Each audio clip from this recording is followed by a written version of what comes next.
Je connais aucun cosplayer noir qui s'est jamais pris de remarques comme quoi il devrait cosplayer quelqu'un de la bonne, encore une fois entre de grosses guillemets, de la bonne couleur. Quand j'avais aux alentours de 14 ans, j'ai connu notamment un gars très insistant qui me touchait beaucoup les cuisses sous prétexte de free hug.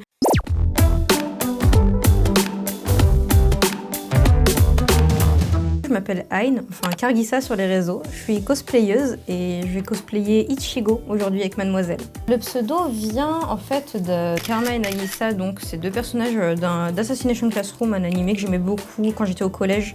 J'ai vraiment commencé, je dirais, en 2016. Je m'amusais en convention, je cousais des cosplays avec ma mère. Après, j'ai commencé vraiment à percer sur TikTok, je dirais en 2020. J'ai fait du cosplay en convention à la Paris Games Week. J'ai cosplayé Lulu Star Guardian de League of Legends. Et c'est là où j'ai vu vraiment ce que c'était que le cosplay avec des amis, se maquiller, faire moi-même mes armes, mes tenues, vraiment de A à Z. Et c'est là que je suis vraiment rentrée dedans, je pense. Mon cosplay signature, celui que je porte actuellement, c'est Ichigo de Tokyo Mew Mew ou Zoé, ça dépend de la version française ou pas. C'est un de mes animés d'enfance, c'est surtout pour ça aussi que je l'aime beaucoup. C'est un perso que j'ai toujours un peu admiré de loin et pouvoir l'incarner aujourd'hui, c'est un peu un rêve d'enfant.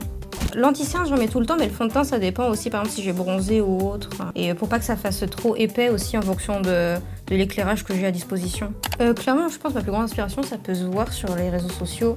C'est notamment l'animé My Hero Academia. C'est un animé qui m'a marqué, qui m'a accompagné dans la vie, donc pouvoir incarner les personnages m'aide beaucoup. J'ai cosplayé Izuku, mais je pense qu'un de mes plus gros personnages que j'aime vraiment énormément et que j'aimerais énormément cosplayer, c'est Tamaki, qui est vraiment, je pense, mon personnage préféré de l'animé. Et c'est pas du tout dans My Hero Academia, mais je tiens à lui faire un hommage. Sugawara, vraiment, je devais dire que je l'aimais et que je dois le cosplayer. Le problème de la communauté manga, je pense, c'est qu'on se dit tolérant. C'est l'ouverture vers un autre pays, les mangas, l'air de rien. Mais c'est quand même une communauté très fermée. Si on cosplaye pas le personnage de la manière qui plaît à la communauté, on sera tout de suite moqué, affiché sur les réseaux sociaux ou autres. Je vois des gens qui se moquent de personnes très jeunes, notamment sur Twitter, alors que c'est juste des personnes qui s'amusent, c'est dommage. Là, je rajoute du rose, c'est la couleur principale de la tenue de mon personnage.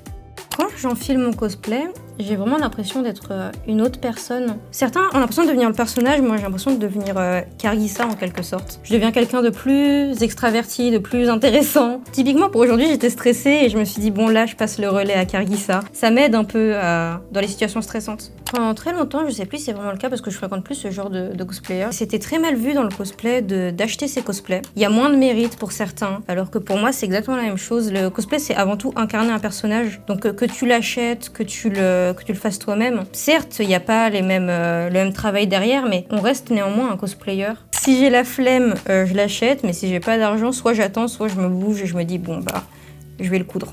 J'ai souvent fait face à une sorte de racisme qui se voulait pas malveillant, enfin du moins je l'espère, mais c'était souvent des gens qui me disaient « Ah, il est bien ton cosplay, mais je te conseillerais de faire un perso qui a ta couleur. » Et les gens ont intégré qu'en fait, pour faire du cosplay, il fallait ressembler au personnage, alors que non, le but c'est de l'incarner et d'essayer de lui ressembler, et on va pas changer non plus notre couleur de peau pour ça, enfin si c'est ça, on devrait tous être asiatiques. Les gens ont du mal à intégrer que le cosplay c'est pour tous, et peu importe notre couleur de peau, on devrait pas se réduire à ça, sinon il faudrait être né avec les prédispositions du personnage pour pouvoir le cosplayer.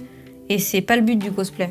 Les blancs peuvent, entre guillemets, cosplayer n'importe qui. Je connais aucun cosplayer noir qui s'est jamais pris de remarques comme quoi il devrait cosplayer quelqu'un de la bonne, encore une fois entre de grosses guillemets, de la bonne couleur. Des fois en convention, oui, les gens ils font des remarques en direct, des fois les gens ils font des commentaires encore plus déplacés et c'est naturel pour eux, ils voient même pas où est le problème. Il y a eu un drama avec une cosplayeuse de Hinata qui s'était pris des remarques de masse en lui disant « Hinata n'est pas noire » ou même pire « Hinata n'est pas un singe, mon Dieu ». L'effet de masse, ça rend les gens encore plus bêtes en fait. Je pense que du moment que ça reste de l'appréciation culturelle, c'est pas grave, dans le sens où ça s'approprie pas la culture. On sait que c'est pas la nôtre, mais qu'on a le droit de l'aimer et qu'on n'a pas le droit de la dénaturer ou de la moquer.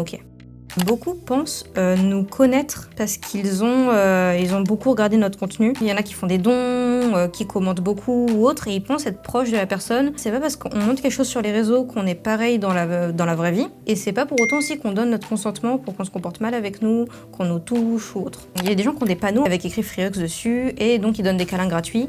Mais beaucoup ont du mal à comprendre que c'est pas parce que eux ils acceptent les câlins gratuits que tout le monde veut de leurs câlins gratuits. Mais beaucoup viennent faire des câlins, notamment aux gens qui leur plaisent physiquement, sans leur leur consentement, en mettant des mains un peu là où ça va pas. C'est vraiment soit fait par les gens très jeunes, mais malheureusement eux aussi du coup ils s'exposent à des gens dangereux, soit c'est fait par les gens dangereux eux-mêmes. Je vais passer au Nesquik. Je vais mettre un petit peu de Nesquik, un petit peu d'eau. Je vais mélanger ça avec un pinceau. Je vais faire des petits jets sur mes joues. Ça rajoute un petit côté mignon, je trouve. Quand j'avais aux alentours de 14 ans, j'ai connu notamment un gars très insistant qui me touchait beaucoup les cuisses sous prétexte de free hug. Honnêtement, je vais pas mentir, je me sentais flattée, je me prenais pour une grande. Je me disais qu'on me traitait comme les grandes cosplayeuses, alors que je me rendais pas compte que c'était une attitude complètement déplorable. Et je réalise qu'en fait, je suis pas la seule à avoir vécu ça, qu'aujourd'hui encore, il existe des gars qui profitent de la vulnérabilité et du fait qu'on dit que les cosplayeuses doivent être sexy pour profiter de la faiblesse de ces personnes. Il y a beaucoup de cosplayers en fait qui en convention sont très appréciés, hypés et qui du coup seront un peu des gros cosplayers parce que il va y avoir plein de photos autour d'eux, tout ça, et qui du coup vont profiter du fait que certaines personnes plus jeunes, plus faibles mentalement, vont avoir besoin un peu de reconnaissance pour se sentir mieux. Ces personnes, en fait, elles vont profiter du fait que ces gens soient plus facilement manipulables pour, au final, leur dire « Oui, mais grâce à moi, en convention, tu vas être vue. Si je dis quelque chose de mal sur toi, toutes tes amies vont te lâcher. » C'est très souvent des filles mineures parce que elles sont plus facilement manipulables, malheureusement. C'est en me rendant compte que j'avais de l'impact, qu'il y avait des gens qui m'écoutaient, que je pouvais peut-être faire bouger les choses à mon échelle. Et j'espère que les filles victimes de ces prédateurs, clairement, vont se rendre compte de ce qu'elles vivent, parce que malheureusement, ça a été plusieurs fois le cas, j'ai vu des filles protéger leurs agresseurs parce qu'elles se rendent pas compte, en fait, qu'elles sont manipulées. Et j'espère qu'en voyant mes vidéos, elles vont se dire peut-être que je fais partie de ces personnes manipulées. Alors là, ma technique, c'est de pas arrêter de sourire. Comme ça, on voit pas qu'il est mal fait. J'ai les lèvres étirées, du coup ça se voit moins. Ah, j'en ai sur les dents. À part ceux qui ont du coup les yeux noirs ou marrons, je mets des lentilles à chaque cosplay. Là actuellement je suis sur un gros projet, on va faire un groupe Spirit Blossom de League of Legends, donc c'est pour la Japan Expo. Après ça j'ai des petits cosplays prévus, notamment pour ceux qui suivent un peu l'actualité My Hero Academia. Il y a eu un fan art avec plein de personnages habillés comme un des pro-héros, donc Mirko. C'est un official art, donc non c'est pas un fan art, mais vous avez compris. Et on va faire un groupe tous habillés comme les personnages du fan art. La Go Japan Expo c'est un peu un must, dans le sens c'est la plus grosse convention de France et ça m'étonnerait pas que ce soit la plus grosse d'Europe. C'est vraiment le rendez-vous des cosplayers. C'est un peu dur à louper. Et j'aimerais aller faire la Dokkomi à Berlin. Le cosplay c'est certes une passion, mais c'est une passion dans laquelle je m'investis. Je mets beaucoup d'argent et si je pouvais en vivre, je le ferais. En France, je pense que c'est impossible de vivre du cosplay. On croise les doigts, un jour ça peut arriver. Du coup, je pense qu'on est bon. Ah, j'ai oublié à chaque fois l'highlighter.